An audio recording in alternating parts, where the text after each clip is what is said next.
Good evening friends, नमस्कार, शुभ संध्या। एक बार फिर से आप सभी का हार्दिक स्वागत और हार्दिक अभिनंदन है। उत्तर प्रदेश अधीनस्थ सेवा चयन आयोग यूपी के द्वारा जो है पीईटी प्रारंभिक पात्रता परीक्षा का आयोजन किया गया है और ऐसी उम्मीद है कि यह परीक्षा आपकी 15-16 अक्टूबर को संभावित होगी, है ना। संभावना है, मे भी हो सकता है कि एक्सटेंड हो सकता है, लेकिन अभी तक आप ये मान के चलिए कि ये परीक्षा आपकी 15 अक्टूबर को होने वाली है।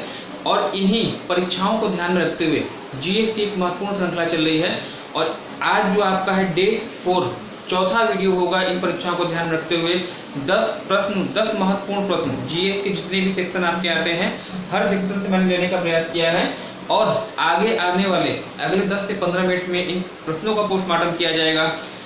यदि आप इन प्रश्नों को अंत तक देखते हैं, वीडियो को अंत तक देखते हैं, तो निश्चित रूप से आपके लगभग 25 से 30 प्रश्न आपके यहीं पे तैयार हो जाएंगे। आगे बढ़ने से पहले अगर आप चैनल पे पहली बार आए हैं, चैनल सब्सक्राइब करके बेल आइकन को प्रेस कर दीजिएगा, क्योंकि ऐसे ही हेल्पफुल कंटेंट मैं आपको प्रोवाइड करता रहता हूँ। आइए शुभारंभ करते हैं आज के इस क्लास का।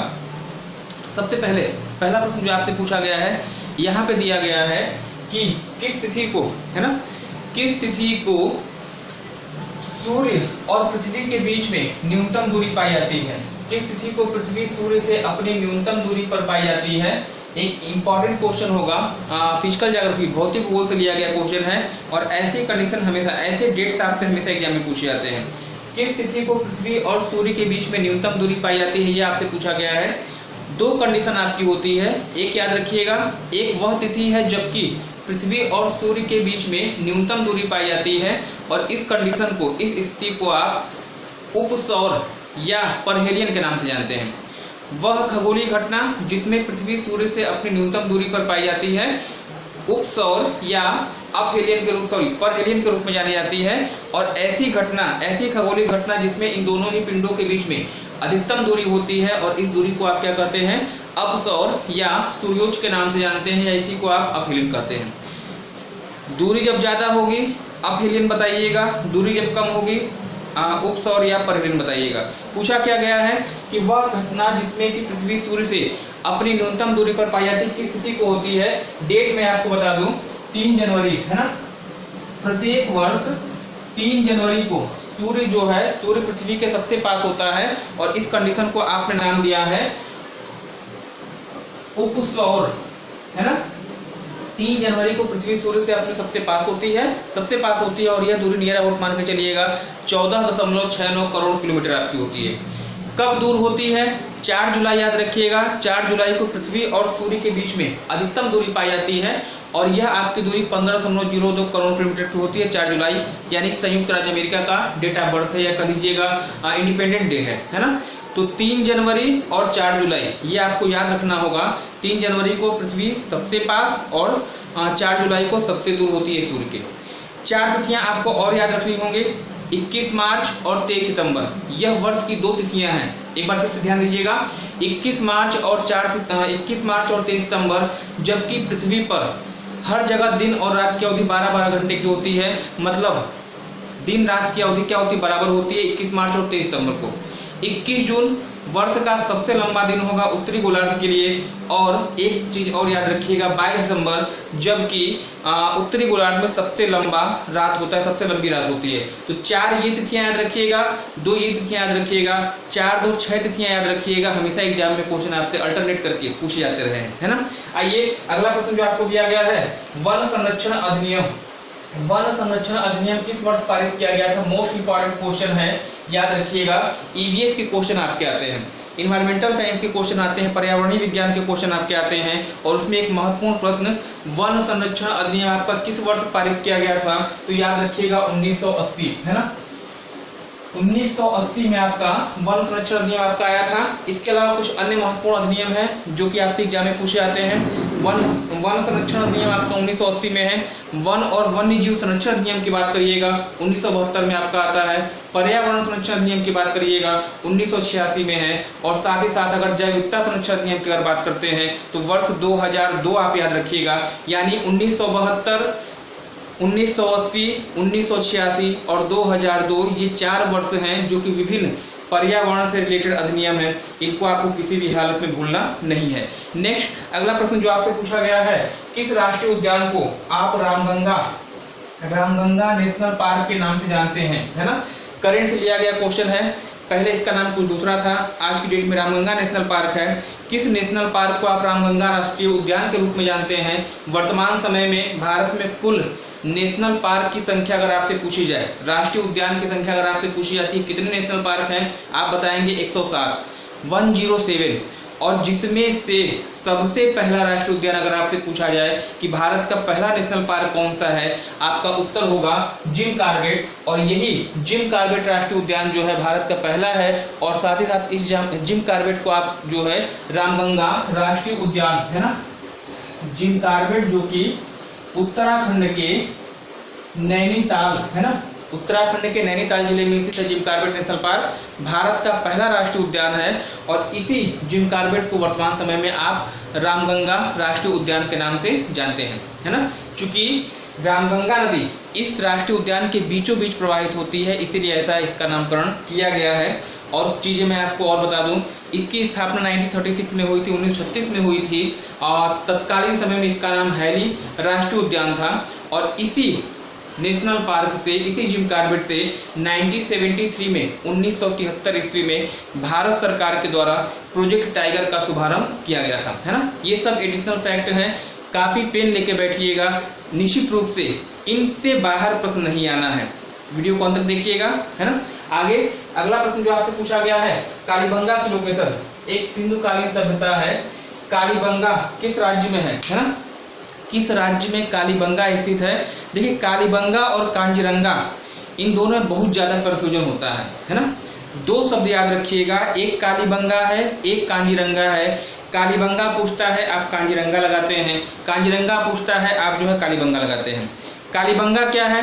कालीबंगा जो है सिंधुकालीन सभ्यता का एक स्थल है, प्राचीन स्थल है, घग्गर नदी के तट पर स्थित है। और ये कहाँ पर स्थित है? जो प्रश्न पूछा गया है राजस्थान, है ना। कालीबंगा कहाँ पे है? भारत के राजस्थान में है, घग्गर नदी के किनारे पर है। और इस स्थान से लकड़ी के नाली के साक्ष्य मिले हैं और साथ ही साथ अग्नि पूजा के साथ साक्ष्य मिले हैं इसी कालीबंगा से। और काली रंग की चूड़ियाँ भी आपकी इसी कालीबंगा से मिली हैं। इतनी चीज़ें कालीबंगा के बारे में नोट कर लीजिएगा। पहली चीज़, कांजीरंगा को लेकर कंफ्यूज होते हैं। कांजीरंगा राष्ट्रीय उद्यान है, कांजीरंगा अभ्यारण्य है, असम राज्य में स्थित है, असम के जोरहट जिले में। तो कालीबंगा और कांजीरंगा में आपको कंफ्यूज नहीं होना है। कालीबंगा मतलब राजस्थान और कांजीरंगा आपका असम, है ना। नेक्स्ट अगला प्रश्न जो आपसे पूछा गया है, द्वितीय बौद्ध संगीति, एक इंपॉर्टेंट क्वेश्चन होगा, मोस्ट इंपॉर्टेंट। प्राचीन इतिहास से बौद्ध संगीतियों से क्वेश्चन पूछे जाते हैं, बौद्ध सभाओं से क्वेश्चन पूछे जाते हैं। महात्मा बुद्ध और महावीर स्वामी, जैन धर्म और बौद्ध धर्म, ये दो ऐसे धर्म हैं जहाँ से अधिकतर बहुतायत मात्रा में प्रश्न बनते हैं। फिलहाल जो क्वेश्चन आपसे पूछा गया है, बौद्ध संगीति का आयोजन जो है किसके शासन काल में हुआ था? शासक का नाम यहाँ से पूछा गया है, याद रखिएगा, स्थान नहीं पूछा गया है ना। 4 बौद्ध संगीति आपको याद रखनी होंगे। भारतीय इतिहास में 4 बौद्ध संगीतियों का उल्लेख मिलता है, पहली, दूसरी, तीसरी और चौथी। फिलहाल पहले का मैं इसका उत्तर देता हूँ, बाद में चर्चा करता हूँ। जो दूसरी बौद्ध संगीति का आयोजन किसके शासन काल में हुआ था? तो एक याद रखिएगा, कालाशोक, है ना। कालाशोक के शासन काल में आपकी दूसरी बौद्ध संगीति का आयोजन किया गया था। कहाँ पर किया गया था? तो बिहार के वैशाली, है ना, बिहार के वैशाली नामक स्थान पर जो है इसकी जो है आयोजन इसका किया गया था। और इसके अध्यक्ष अगर आपसे पूछा जाए, द्वितीय बौद्ध संगीति के अध्यक्ष कौन थे? साव कबीर थे। पहली चीज। शेष 3 की बात करिए, पहली बौद्ध संगीति का आयोजन आपका राजगिरी सप्तपर्णी गुफा में हुआ था, अजातशत्रु का शासनकाल था। और इसके जो अध्यक्ष थे उनका नाम महाकश्यप था, है ना। दूसरी बौद्ध संगीति वैशाली में कालाशोक के शासनकाल में, अध्यक्ष साव कबीर या सर्वकामनी। तीसरी बौद्ध संगीति का आयोजन आपका जो होता है वह अशोक के शासनकाल में होता है, पाटलिपुत्र में। और इसके अध्यक्ष आपके मोगली पुत्र तिष्य थे। और वहीं अगर चौथी बौद्ध संगीति अगर आप बात करिएगा तो चौथी बौद्ध संगीति आपकी कश्मीर कुंडलवन में हुई थी, कनिष्क का शासनकाल था। और जो इसके अध्यक्ष थे आपके वह वसुमित्र थे, है ना। तो ये 4 बौद्ध संगीतियाँ हैं, अल्टरनेट करके हमेशा पूछी जाती हैं, इसको आपको ध्यान रखना है, आपको भूलना नहीं है। नेक्स्ट अगला प्रश्न जो आपसे पूछा गया है, गदर पार्टी की स्थापना, बहुत इंपॉर्टेंट क्वेश्चन है, मॉडर्न हिस्ट्री का क्वेश्चन है। गदर पार्टी की स्थापना कहाँ पर हुई थी? आधुनिक भारत का ये क्वेश्चन, गदर पार्टी की स्थापना कहाँ पे हुई थी, इसको याद रखिएगा। तो याद रखिए 1913 में इसकी स्थापना की गई थी। अमेरिका में एक शहर पड़ता है सैन फ्रांसिस्को, है ना, अमेरिका का एक शहर है सैन फ्रांसिस्को, और लाला हरदयाल के द्वारा जो है इस पार्टी की स्थापना की जाती है। तीनों ही चीजें आपसे पूछी जाती हैं। गदर पार्टी किस वर्ष स्थापित हुई थी? 1913 में। किसके द्वारा? लाला हरदयाल। और कहां पर? तो सैन फ्रांसिस्को, आपको याद रखना होगा। नेक्स्ट अगला प्रश्न आपसे पूछा गया है, किस अनुच्छेद में भारतीय राज्यों की सीमाओं, है ना, भारतीय राज्यों की सीमाओं और नाम में परिवर्तन संबंधी उपबंधों का प्रावधान किया गया है ना। भाग 1 याद रखिएगा, भारतीय संविधान का भाग 1 से लेकर 4, आर्टिकल 1 to 4 आपका है, भाग 1 का उल्लेख करता है। और इसमें याद रखिएगा भारत के राज्य एवं संघ राज्यों का उल्लेख है ना। 2 अनुच्छेद आपके हैं, एक अनुच्छेद 2 है और एक आपका अनुच्छेद 3 है, दोनों में कंफ्यूजन होता है ना। पूछा यहाँ पे क्या है, पर इसको देख लीजिए, किस अनुच्छेद के तहत भारतीय राज्यों के नाम और उनकी सीमाओं में परिवर्तन संबंधी उपबंध का प्रावधान है? अनुच्छेद 3 याद रखिएगा, अनुच्छेद 3। इसी में कंफ्यूजन ज्यादा होती है 2 और 3 में। अनुच्छेद 3 में ये कहा गया है कि यदि आप किसी भारत में स्थित राज्य के नाम में परिवर्तन करना चाहते हैं या उसकी सीमाओं में परिवर्तन करना चाहते हैं तो ये सभी प्रावधान किस में होंगे? अनुच्छेद 3 में होंगे। तब 2 में क्या है? 2 में अगर मान लीजिए भारत किसी अन्य देश पे आक्रमण करता है, पाकिस्तान या किसी भी पड़ोसी देश पे आक्रमण करता है और वहां किसी राज्य को अपने में मिलाना चाहे, विजित राज्य को अगर अपने क्षेत्र में मिलाना चाहे तो वह अनुच्छेद 2 के तहत होगा, है ना। भारत के राज्य की सीमा और नाम में परिवर्तन 3 के अनुसार किया जाएगा, और 2 की अगर बात करिए तो प्रॉपर बाहरी किसी क्षेत्र को भारत में यदि मिलाना होगा तब जो है अनुच्छेद 2 का प्रयोग किया जाएगा। याद रखिएगा, कंफ्यूजन बहुत ज्यादा होती है। मूल संविधान में कुल कितने अनुच्छेद थे?